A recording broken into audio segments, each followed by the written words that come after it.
কিংবদন্তি ক্রিকেটার সচিন টেন্ডুলকারের কন্যা সারা টেন্ডুলকার এবার যুক্ত হলেন ক্রিকেটের সঙ্গে ভিন্নভাবে। তিনি মালিকানা কিনেছেন একটি টি-20 দলের, তবে সেটা বাস্তব ক্রিকেটে নয় বরং ই-স্পোর্টসে।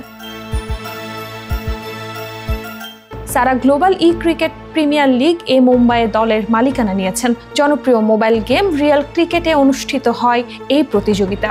লিগটির প্রথম 2 মৌসুমে ব্যাপক সাড়া ফেলেছে। প্রথম মৌসুমে 2 লাখ মানুষ অংশ নিয়েছিল, যা দ্বিতীয় মৌসুমে বেড়ে দাঁড়ায় 9,10,000-এ। তৃতীয় মৌসুমে অংশগ্রহণ আরও বাড়বে বলে আশা করা যাচ্ছে। এই ক্রিকেট লিগ সম্প্রচার করা হয় বিভিন্ন প্ল্যাটফর্মে, যার মধ্যে রয়েছে জিও সিনেমা, স্পোর্টস 18 এবং স্টার স্পোর্টস। এবার ধারণা করা হচ্ছে হটস্টারেও দেখা যাবে এই লিগের ম্যাচগুলো।